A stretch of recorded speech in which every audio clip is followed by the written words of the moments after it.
Thank you all for coming to Intro to Problem Gambling from here at AHEC and PTTC. We're really excited about this training, and so I will introduce Lori Manson, who's going to give us a great presentation. Um, and I will turn it over to you, Lori. Great. Thank you so much, Reagan. Thanks everyone for being here. Now, I'm going to enter that part of the presentation that is called awkwardly narrating myself as I get all the technology going. So that looks like it's ready to go. Oh yeah, and I wanted to be sure I could see the chat also, because we'll be using the chat quite a bit. Okay, so I think everything looks good. Looks Let good me for know. me. Great. Let me know if for some reason it stops looking good. So I want to thank AHEC and PTTC for having me today. I don't know if you all know about the New England PTTC, so I just put in a quick slide. Our agency, which is ADEPT Institute of Maine, has the contract with SAMHSA to house the New England Prevention Technology Transfer Center. And the mission of New England PTTC is to provide training and technical assistance services to the New England prevention workforce. And down below it shows the states in the New England PTTC. But if you're not from New England, you do have a PTTC that serves your area, and there is the QR code for you to look for that. Sarah, would you go ahead and put those handouts in the chat for folks? Yes, I I will. provided Sarah from the PTTC with today's slides, and that because I do have quite a few resources and QR codes, and that way you don't have to worry about trying to grab them from the screen right now. And as I mentioned, my agency is ADEPT Educational Institute of Maine. We were formerly known as AdCare, and we're a nonprofit that's been in the Augusta area for about 30 years. And we have contracts with the state of Maine and that one with the federal government to provide program management and workforce development in behavioral health and addiction, prevention, public health, and disaster preparedness. My program, Problem Gambling Services, is that we have the contract with the state of Maine CDC to administer problem gambling services in Maine.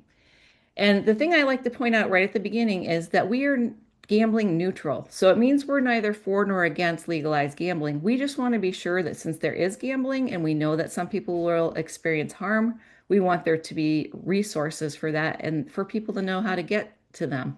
I go around talking about the harm of gambling a lot, so it would be really easy to assume that I'm against gambling, but we happen to know that gambling is something that people do whether it's legal or not. Prohibition does not work. So we, like I say, just keep in mind we're gambling neutral. And we cover prevention, intervention, treatment, recovery, and workforce development in the state of Maine. And just a little bit about me, I've been in this role as Problem Gambling Services Coordinator for about 7 years. And during that time, I really immersed myself in the field regionally and nationally. And I don't consider myself to actually be an expert in the field of problem gambling, but I would consider myself to be more of a curator. I have gotten hundreds of hours worth of training, and I've tried to curate a slide deck that would be helpful to people who just need to know the basics of problem gambling. So, gambling, the hidden addiction. Ooh, that sounds ominous, right?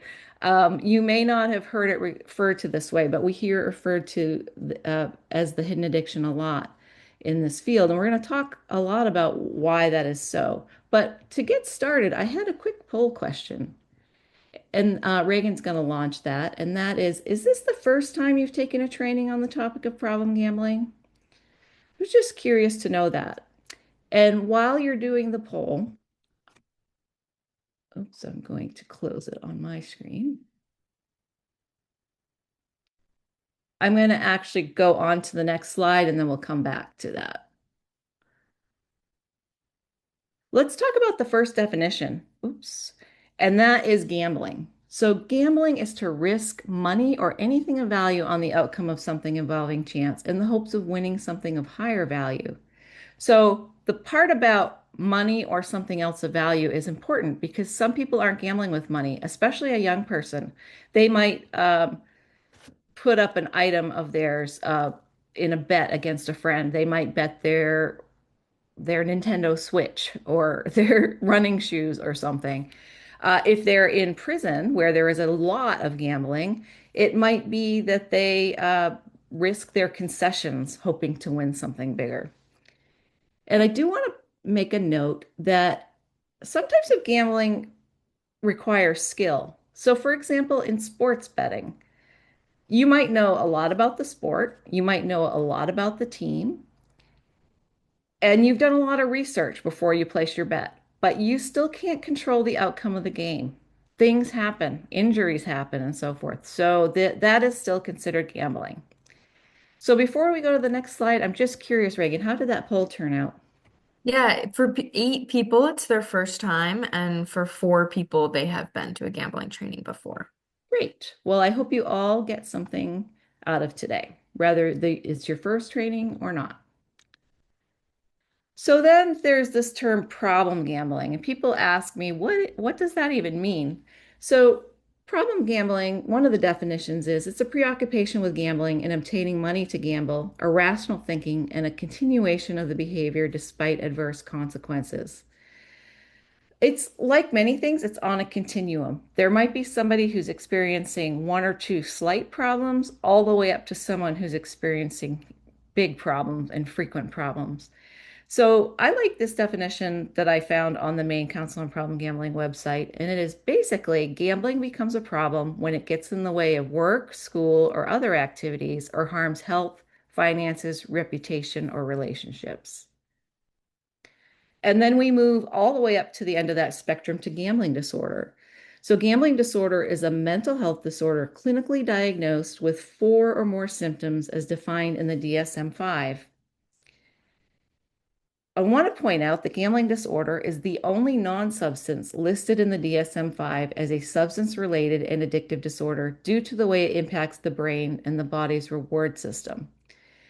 So they've done things like brain scans, MRIs, and blood work to measure neurotransmitters. And that science has proven that gambling disorder is very much like a substance use disorder in the way that it impacts the body.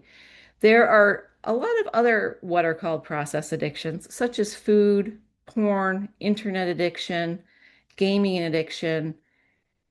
Those things may eventually end up in that section of the DSM-5, but at this time, there is not enough peer-reviewed evidence to put them in that section. So at this point, gambling disorder is differentiated in the way that it is classified. I'm not going to play you this video, but I have it in your handouts with the QR code. It's a very nice short video, something like 4 minutes, and it's really great for anyone to watch to get a little bit of perspective on gambling problems. It even could be used with students. And anytime that I give a presentation about problem gambling, I do want to point out that language matters. We want to be sure that the language we use is not stigmatizing to the individuals with gambling disorder. It's already a condition that has a lot of shame and guilt attached to it. And so using stigmatizing language is just going to make that worse. We have to remember that gambling disorder is not a moral issue. So we want to use terms that, like I say, are person first. So, for example, even in this field, I commonly hear people use the term problem gambler. That is not person first language. That is implying that the person is a problem. So we would, even though it's longer and less convenient to say, we would say individual with gambling problems. If you go to a GA meeting, you're likely to hear some people refer to themselves as degenerate gamblers. That was the word. That was the, like back in the, I'd say 70s. Some people still refer to them that way.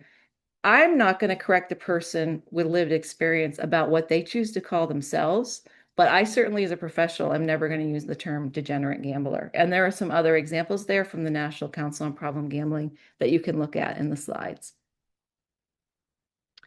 So let's have a little quick discussion in the chat. When you hear the word gambling, what's the first kind of gambling you think of?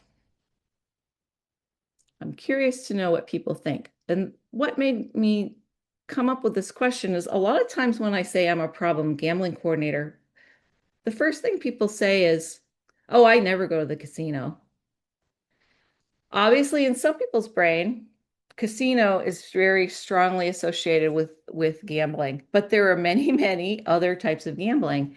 And as we can see through what's coming in on the chat, things like lottery, scratch tickets, sports betting, casino, there are lots of different kinds of gambling. And in this current situation, this current landscape, it's actually expanding quickly. That's why I'm never going to get bored in this job. Things change constantly. There's always new developments, and I love it.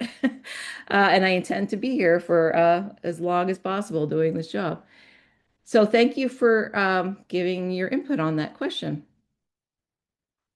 So let's talk about some of the common types of gambling. And I've put them into this slide. And this time I did something a little different than I've ever done before. I kind of broke it into three different columns and they're color coded. And this is probably a trick question. I'll be surprised if you can figure out what my thinking was here. What do you think? Put it in the chat if you have a guess. What's the difference between the blue column versus the black column versus the orange column? And while you're thinking about that and taking a look at those types of gambling, remember that this is a partial list because you can bet on anything. You can bet your friend who can run down to the corner the fastest. Uh, as I mentioned, there's a lot of gambling going on in prisons and jails. And one thing they've told me that they love to gamble on is something like the outcome of the Bachelorette, things like that. So that's obviously not um, a legal, regulated type of gambling. That's just an informal bet that we do tend to do among friends. I gave kind of a hint just there. I see that how socially acceptable is it? How it's facilitated, like through the state. Okay, that's what it is. Since I work in the field, one of the first things I look at when we're talking about a type of gambling is it something that the state regulates? If so, if the state regulates it as gambling, then it's definitely gambling, right? So that blue column, those are the types of gambling that the states tend to regulate. So in Maine, I'll speak of Maine, unfortunately, quite a bit because that's what I'm most familiar with. We have the Lottery Commission, we have the Gambling Control Board, the Gambling Control Unit. We have the Bureau of Alcohol and Lottery Operations. So things like lottery and sports betting, scratch tickets, charitable gaming, casinos, those are regulated usually by the state. The black, that tends to be more informal things that we do among friends, things like flipping coins and having office pools. And then the orange, it's kind of could go either way. So, like with card games, it could be an informal poker game with my friends, or it could be card games that are regulated within the context of a casino. And then when it comes to online gambling, things like online sites and mobile apps, that's the wild, wild west, right? So there are obviously some types of online betting that are regulated by the state, things like sports betting, so DraftKings and FanDuel and Caesars. But there are hundreds, if not thousands, of unregulated online gambling sites. These are not regulated by the state. There is no consumer protection. They don't have to go by any rules. They should, in reality, they should not be operating, but who has the resources to figure out how to make that happen? Um, so that's my soapbox about that. And then, as I said, things are constantly changing. Are these things gambling? Video game loot boxes, day trading, fantasy sports, carnival games like claw machines, for example, cryptocurrency, betting on esports, mystery boxes like Labubu dolls, trading cards, prediction markets, and spending real money on social casino games on your phone where you can't ever win real money. You spend real money to play, but you can't ever win real money. Are those gambling? I think if you looked at the definition, they are, right? They are risking something of value, usually money, in hopes of getting something that you deem more valuable. So in some cases, that's going to be more playing time. When you buy a mystery box, something like a Labubu doll, you're spending money and you're hoping it's going to be one of the rare ones or one of the ones you don't have yet. But you might open that box and it could be worthless, or it could be one that you already have 8 different ones of. So Um, like I say, it's constantly evolving. I don't have time to go like in great depth, but feel free to reach out to me if you want more information or want to talk about that more. And then there's the whole gaming versus gambling thing. So you will hear the gambling industry refer to things like sports betting or casino games as gaming. If you go for a tour at the casino, they'll probably say, well, on the gaming floor, we have 300 slot machines and 10 table games. In the problem gambling space, we do not refer to that as gaming. We refer to that as gambling. There is another, as you know, closely connected industry, and that is gaming. That is like the video games that you play on the consoles, like the PlayStations and the Nintendo Switch. You play it on your computer, on your phone. And gaming and gambling are very interconnected nowadays. It's not like the old days when you had a Sega Genesis and you bought a cartridge and you were only playing against the machine. Now, when you're playing video games, you're very likely online playing games against people you've never even met. And there are tons of gambling elements within video games nowadays, even down as far as toddler games. You can have a toddler video game that will have a slot machine component in it, for example. So this generation is really being groomed for gambling. It feels no different to do a lot of those gaming things versus gambling, and it's hard to distinguish the two. So, why do people gamble? There are many motivations to gamble. One is entertainment. It gives you something fun to do. Then there's, it's social. It's something you can do with your friends. Some people gamble for the excitement. It definitely raises the dopamine levels. That's part of that body thing that I was talking about. Some people love to test skills and compete against others, feel like they're good at something. Some people use it to for financial gain, hoping to get money. And some people, a lot of people, do it for escape. It helps them numb out pain, either physical pain or mental pain. It helps them forget their problems for a while. But not all of these motivations have the same level of risk. Which one do you think? Why don't you put in the chat, which one of these do you think is the highest risk for problem gambling?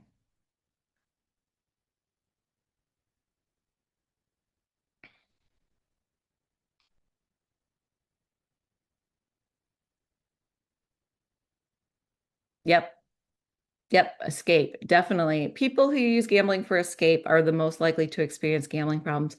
I ranked these according to risk based upon my understanding of what low risk to high risk is. Somebody who just like is celebrating somebody's birthday by going to the casino for something fun to do and something social with their friends, that's not particularly high risk. Once you get up here to financial, hoping to get money and escape, those are two high risk things. For one thing, if you think you're going to make money on gambling, you probably don't have a realistic understanding of how gambling actually works. You don't understand the game and you don't understand the odds. Gambling is a terrible way to make money. So, that's like I say, I did those according to my opinion of low risk to high risk. So I have a poll for you that Reagan's going to launch. So here are some risk factors for problem gambling.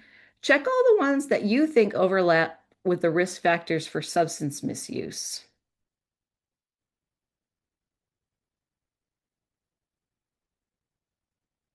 And while you're working on that, I'm going to go to the next slide. Whoops, the next slide, which actually lists those out. And I'll just kind of read them real quickly while you're working on that. So, cultural influence, starting at a young age, trauma, thinks it's just a way of having fun that won't cause harm, social pressure to participate to fit in, illusion of control over outcomes, co-occurring mental health or substance use disorders, addiction history, including family history in recovery from other addictions, emotional difficulty, coping with grief or loss, attention deficits and or impulsivity, distorted expectations of winning, 24-hour availability, easy access to money, and stress. Which ones of those overlap with substance misuse risk factors? Reagan, I'll let you, whenever you think that it's slowing down, you can go ahead and share those results. Yeah, I'm not seeing any more come in. So let's see. So very, very good. As you can see, many of these have very high int overlap with substance use disorder. I would say coping with grief or loss, I would think that would be higher because again, that's kind of a numbing pain thing that think happens with both substances and with gambling. But thank you for doing that. I'm going to move on to this next slide, which is some of the additional risk factors that really don't overlap with substance misuse. For example, in gambling, an early big win is a huge risk factor. Now, that's subjective, right? What's a big win to me might not be a big win to Reagan. Um, and for example, if you put lottery tickets in a child's stocking and they win $100, that might be extremely exciting for an 8-year-old, right? Research has shown that that actually leads to an increased risk for gambling problems later on in life. Because again, that excitement that you get when something like that happens, um, you're going to want to relive that. There are certain medications that increase impulsivity. For example, Parkinson's disease medications. I was reading an article yesterday, though. I hadn't previously realized that that actually can be in common with substance misuse and other things like porn and food addiction. Um, the the medication increasing impulsivity. Drinking or using substances can increase your risk for having gambling problems. And living within 50 miles of a casino. Now, the important thing to note about that is that that research, I would say, is getting to be on the old side. And now what has changed is we all basically have a casino in our pocket with our cell phone. So we all have really easy access to gambling.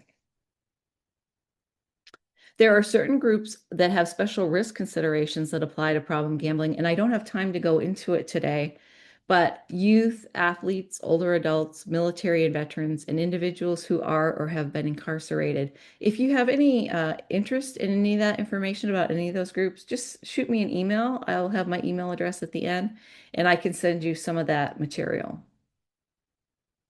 And then the warning signs. What are the warning signs that someone is starting to have gambling problems? This is from the National Council on Problem Gambling's website.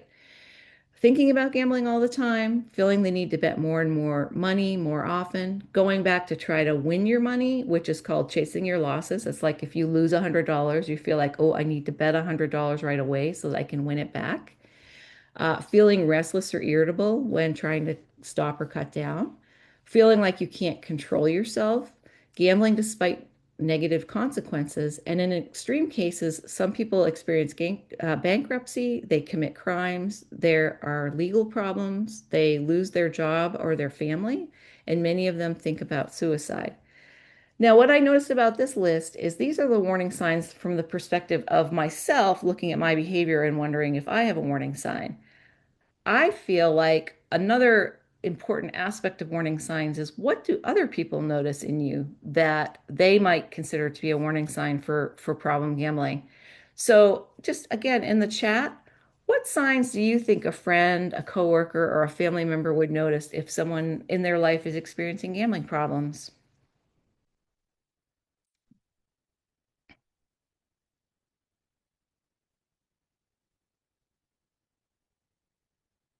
Yep, suddenly needing a lot more money, asking for money, increased irritability, or selling important items, no money or worried about money. And then conversely, they suddenly buy something extravagant. Like, where did that money come from that you suddenly bought that new big screen TV, right?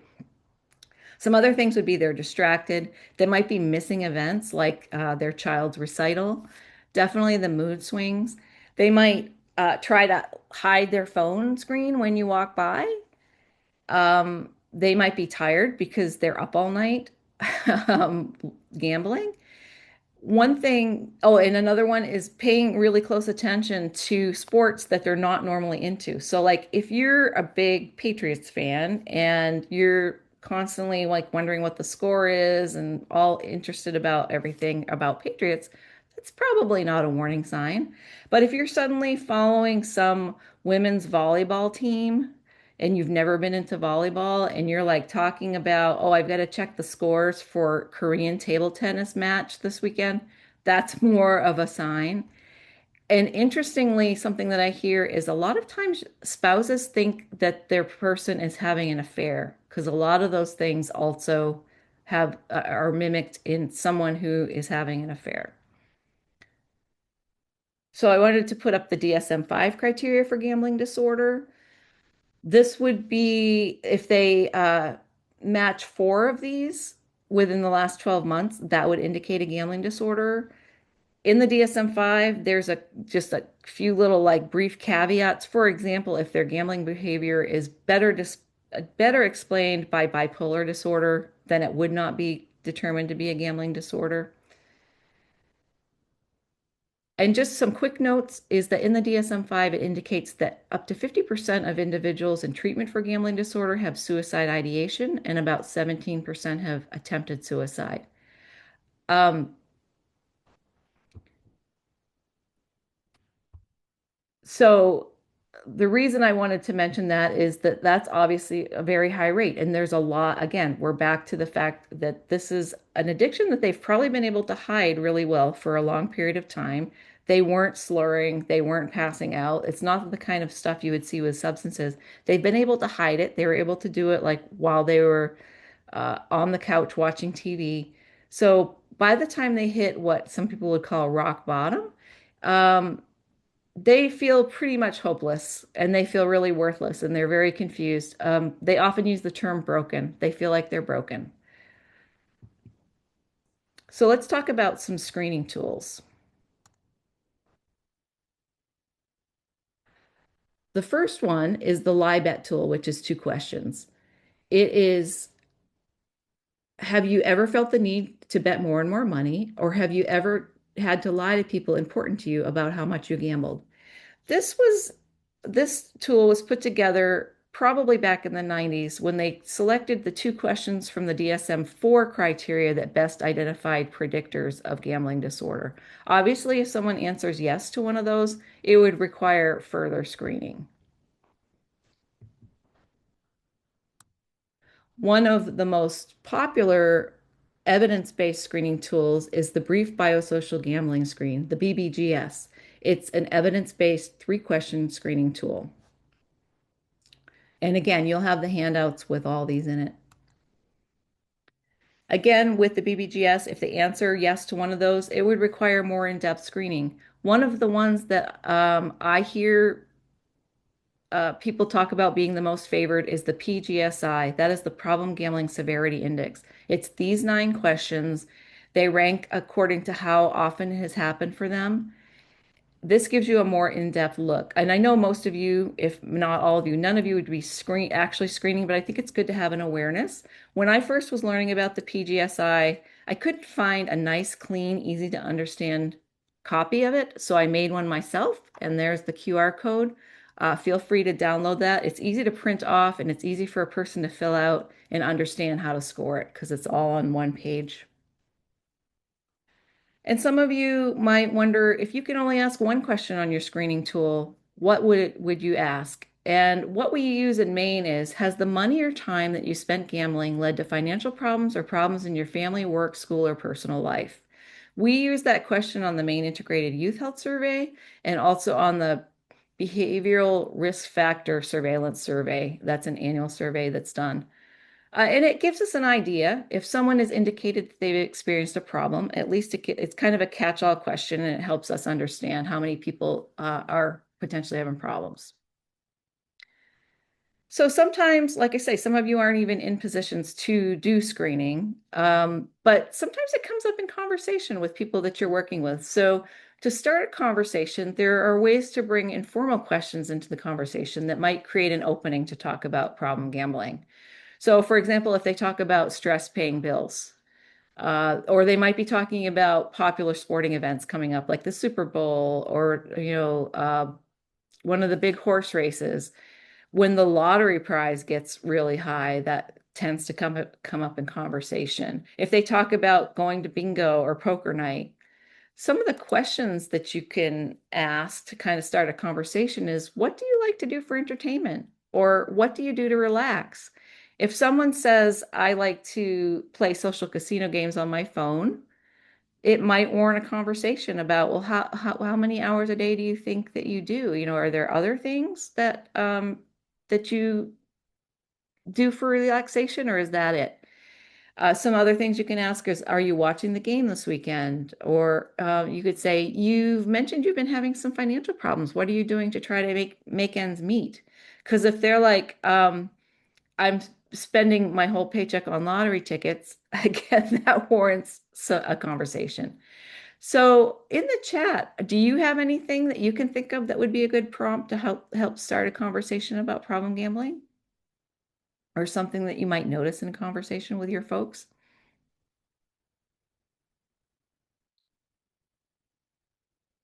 And while you're thinking about that, I just want to move to the next slide to show you that a couple years ago, I had a deliverable on my contract to create a problem gambling screening toolkit. And that that QR code, feel free to download that and use it. It has all the screening tools. Well, actually, it doesn't have the LIBET. It has the BBGS, the DSM-5 criteria, and the PGSI, and it has some of the informal conversation starters. So, Sarah, I noticed you mentioned MI, and MI is definitely one of the evidence-based ways of dealing with gambling problems. Also, another resource for you is the National Council on Problem Gambling put out a screening standards manual a few years ago. And that would be a good thing for you to look at if you're just interested in the topic. They have some good, they cite some good research and some interesting statistics as well as the screening. So when I do this conversation in Maine, I have lots of Maine statistics, things like the Maine Integrated Youth Health Survey and the BBGS. But since I'm doing this for an audience of people from mixed states, I just wanted to talk about some of the national stuff. There isn't a lot of money for research on problem gambling. So there isn't a ton out there, but the National Council on Problem Gambling says that roughly 1% of US adults are estimated to meet the criteria for severe gambling problems in a given year, and another 2 to 3% would be considered to have mild or moderate gambling problems. What I find is that there are states who have funding to do prevalence surveys within their states. Those stats tend to be quite a bit higher. I've seen things like 4% and 7%, depending on the state. So I'm going to give you some resources later about how to find out if your state has statistics. And another statistic from the National Council is that NCPG estimates that the annual cost, the social cost of problem gambling is $14 billion a year. That it was things like bankruptcy, job loss, criminal justice, and other consequences. Just to really briefly mention, there is no federal funding designated to problem gambling. Nothing for prevention, awareness, research, treatment, unlike the billions of dollars of funding for alcohol, tobacco, and drug addiction. And don't get me wrong, I am not in any way saying there shouldn't be billions of dollars going for alcohol, tobacco, and drug addiction. I'm saying the federal government receives tax money on gambling. The federal government should have some money dedicated for research, awareness, and prevention and treatment. And we actually are working on trying to make that happen, and I hope to see that happen within the next few years. So some of you may be wondering about how you can get some data for your state. So the National Survey of Gambling Attitudes and Gambling Experiences, Engage, is a survey that's done by NCPG. And so no matter what state you're from, you can go in and look at some what I find to be interesting stats. You might think I'm weird. That's okay. I love them. So this started back in 2018. Some of you may be aware that in May of 2018, the US Supreme Court made a ruling which made legalized sports betting in the states an option that could happen. So prior to that, only Nevada could do legal sports betting. The states were federally prohibited from doing that. The Supreme Court said, hey, the states should be able to do this themselves. They should figure out, do they want sports betting in their states and how to regulate it. So what NCPG did at that time, knowing that there was going to be a huge expansion, is they started to do this survey. So they did it in 2018, 2021, and 2024. And I didn't want to go to the site and go down a rabbit hole. So I did some screenshots for you to show you a few things. So this is a screenshot of the dashboard, and this particular one is gambling activity trends. And I wanted to point out that this is where you click on which graphs you want to look at. This is where you click on, do you want to look at the whole US or do you just want to look at your state? Do you want to look at certain age groups? Do you want to look at gender?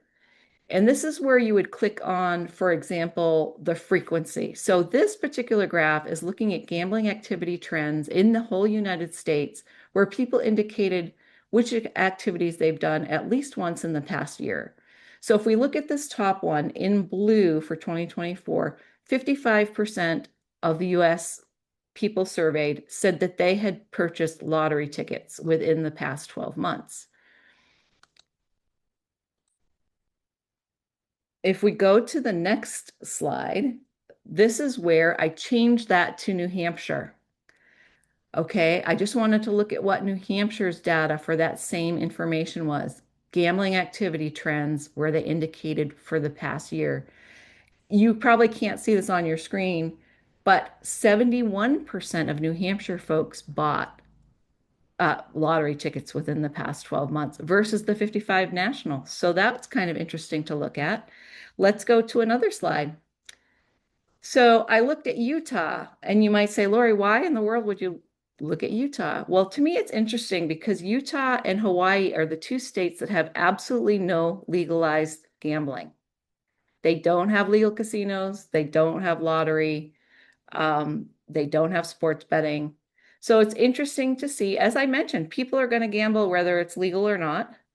This is the Utah stat. So Utah bought 35% of them said they had purchased lottery tickets within the past 12 months. What they probably did is just went over the border to a state nearby that had lottery tickets. Some of these other things, as you look down, things like betting on card games, you can do that whether it's legal or not. You can have your buddies over and have a card game. So it's interesting to see the gambling activity in a state that doesn't even have legal gambling.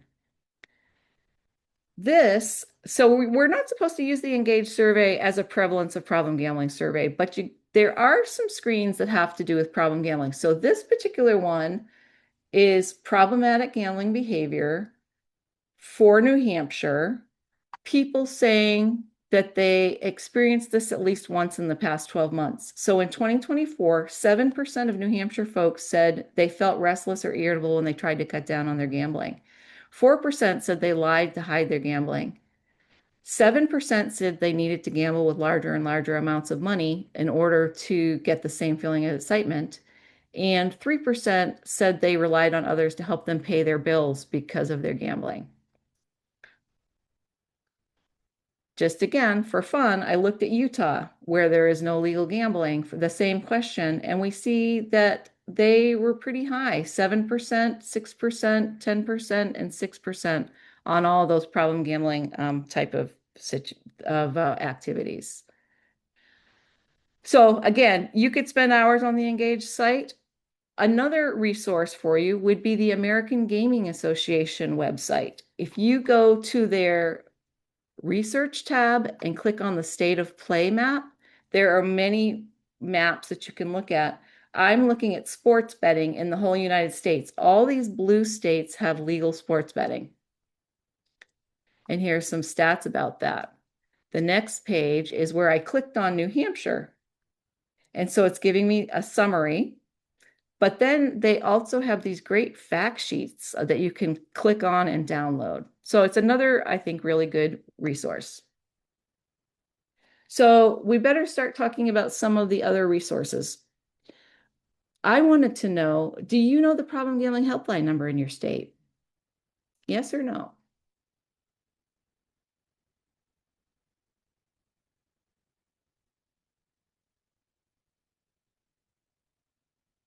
And Reagan, you can close that whenever you're ready. I think we're waiting on a few more. Don't feel embarrassed if you don't know.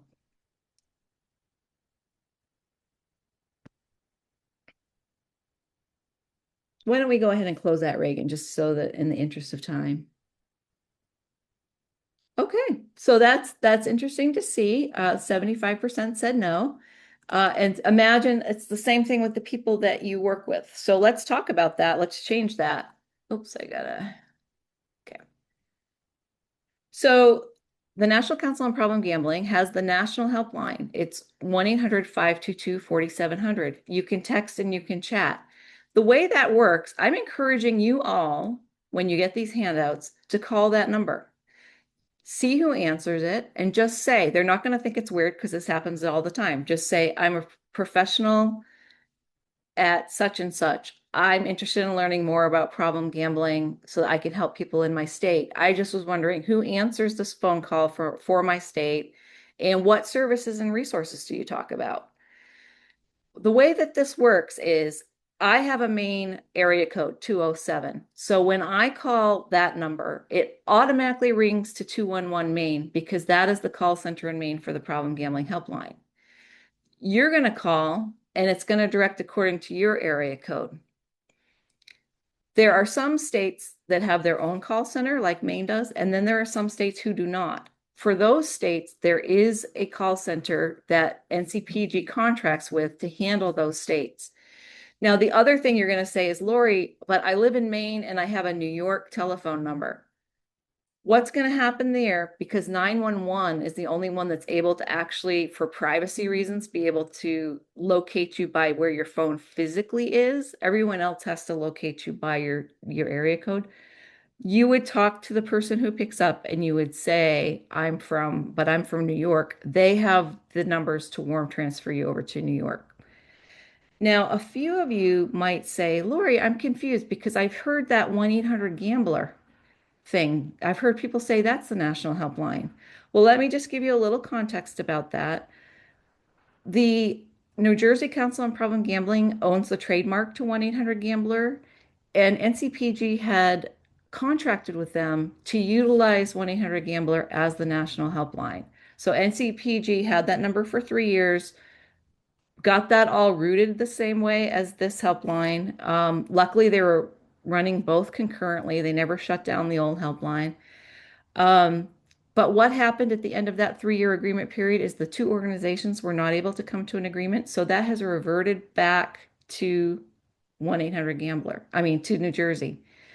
What New Jersey is saying, the New Jersey Council is saying, is they intend to still keep that same routing and have it still route to those same places the NCPG had set up. I called 1-800-GAMBLER this morning. I frequently call 1-800-GAMBLER because I want to be sure that it continues to route to 211. So you won't see 1-800-GAMBLER being as widespread promoted like it was, but it is still at this time working as a national helpline, even though it has reverted back to New Jersey. I've talked about the National Council on Problem Gambling a lot. That is the only national nonprofit organization seeking to reduce the harm of gambling addiction. NCPG is also neutral on legalized gambling. I think that an individual membership with NCPG is about $90 a year, and it more than pays for itself. You get access to free webinars pretty much every month, and it also, if you decide to go to the national conference, which this year is going to be in Nashville in July, it more than pays for itself because of the discount that you get. I went to my first national conference in I think 2011, and it really is a transformative experience if you're at all interested in the field to immerse yourself for 2 days with like 600 people from around the country and have all those breakout sessions. It's really a wonderful experience. I better touch really quickly on responsible gambling. So if you're a beginner, it's easy. I know when I first was learning about these things, in my brain, problem gambling and responsible gambling, I thought were the same thing, but they're actually different. Problem gambling is for people who have already been harmed by gambling. Responsible gambling is trying to prevent harm from happening. So some of that, of course, falls upon the individual to gamble in what's called a responsible way. However, some people consider that to be stigmatizing. It's placing blame. So some places are now calling it safer gambling or safer play. But it also falls upon the states to regulate and have consumer protections in place that protect people, and it also falls upon the operators. If you go to responsibleplay.org, what I love about it is that it's very concise. And as you can see, I have trouble being concise. So this would be the sheet that talks about for the individual, what are some of the things to make sure that you're gambling in a responsible, safe way. Another quick resource is Operation Responsible Gambling. I mentioned that military and veterans are at higher risk. This has some great information, and again, it's concise. A quick note on sports betting apps is the major regulated sports betting apps like DraftKings, FanDuel, and Caesars, they have in-app responsible gambling tools, such as the ability to set up time and money limits and to set up cooling off periods for up to 30 days. Self-exclusion, I just want to mention because most of you probably haven't heard of it. I hadn't heard of it until 7 years ago. Self-exclusion is an intervention that people can use as a tool to help them avoid gambling. You can find self-exclusion in most jurisdictions. What it in general looks like is a form that you fill out that opts you out from gambling with those legal regulated providers. They can't send you any advertisements. They can't send you a text that's like, hey, we miss you. Come back and we'll give you 5 free bets. Self-exclusion opts you out from gambling with the regulated operators. This looks different in every state. In Maine, we have a statewide list, and people can fill out that form with me online. So they fill it out with me, and that gets disseminated to the legal operators so they don't have to go to different places. In New Hampshire, there is no statewide list at this time. There are 15 charitable casinos. People would have to go to each individual casino to ask, to inquire about self-exclusion and to sign up for that. Again, I could do a whole hour on that topic. I'm sure you've all heard of Gamblers Anonymous. The New England Intergroup of Gamblers Anonymous has a hotline that I find very useful because you can call it 24 hours a day and is answered by a New England GA member. So it's helpful to call that helpline, even if you've been on the website and don't see a meeting in your area, because you do get to speak to a person who's in recovery and they can talk to you about other options. People from anywhere, of course, can go to the GA nationwide website. And I just want to point out that if you may want to attend a virtual meeting. First of all, there may not even be any in-person meetings in your area, but even if there are, you may choose to go to virtual meetings. You can attend any virtual meeting in any state, no matter where it originates from. I wanted to point out that open meetings mean anyone can attend, and closed meetings means they're only for people who are experiencing gambling problems. I would recommend attending a GA meeting. You don't have to be a person with a gambling problem. If it's an open meeting, they're used to the fact that professionals will sometimes show up just to see what goes on so that they are better informed for helping people they serve. Gamanon is the similar resource. It is for loved ones who are impacted by problem gambling. Similarly, you can go to virtual meetings. The thing I wanted to mention is that traditionally this was mostly spouses, but what's been happening since sports betting is that there are lots of parents who need support. Parents who are worried about their teenagers sports betting, their young adults sports betting. I've even talked to people in their 70s who have a son in their 40s who had to move back in with them because they've lost everything due to sports betting. So Gamblers Anonymous, like I say, on their site, you can find meetings that are suitable for parents. Here's another resource for online meetings. Smart Recovery is another option. Recovery Dharma is another option that I really like. I sometimes run into Mainers who don't have a smartphone and they don't have um, technology. They don't have the internet. You can help them find a GA meeting. GA has phone meetings, so all they need is a telephone and they can participate in those. Financial counseling is a great resource. A lot of states, well, 17 states currently have, including Maine, have a contract with GamFin, which specifically does gambling. It does financial counseling for people who experience gambling harm. Again, this can be the person who's gambling, but also the loved ones.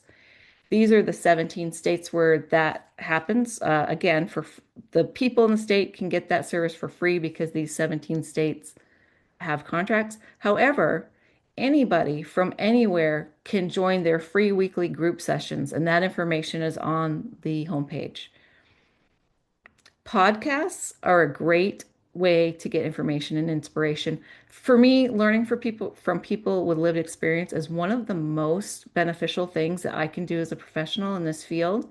So I listen to these podcasts in my car. I might have my earbuds in while I'm doing the dishes. Some of my favorites are the Broke Girl Society, which is specifically intended for women, Fall In, which is intended for military and veterans. And one of my favorites that's kind of for everyone is the All In, the Addicted Gamblers podcast. One more quick resource that I really feel like I need to cover is gambling site blocking software, and that is for people who are using those unregulated gambling sites. So if they're doing crypto or if they're doing some of those offshore betting sites, these two places will block all of those sites. I have lots of other things I would talk about. Again, it can be very state specific. Feel free to reach out to me. I want to really, do I have time? Yeah, really quickly to talk about agility grants. NCPG has agility grants, which are made possible by a huge donation by the NFL Foundation. Any nonprofit in the United States can apply for an agility grant, and those grants run from $20,000 to $40,000 to do prevention programming. Here's the information on how to find that. I recommend looking at what the agility grants that have been awarded are to give you ideas. We got an agility grant, and by we, I'm talking ADEPT slash New England PTTC. And what we did is, and I say we very loosely, I had very little to do with it. We worked with a youth focus group to write a graphic medicine on and it's called Against the Odds. Sarah, who's on here, Sarah Harlow is the author of that. We collaborated with youth to have a story that they would find interesting and relatable. We worked with an illustrator and developed an implementation guide, and it is available in English, Spanish, and Portuguese. So, what is a graphic medicine? It's a subgenre of the graphic novel, and it's really helpful in many ways. Youth engage with it more so than they would with a lot of other resources, and especially if they aren't strong readers. There's such a interesting graphics that come with it. Um, if you are in New England, you can order free copies of that. That would be like if you wanted copies for your classroom or for your youth group. Again, comes with an implementation guide.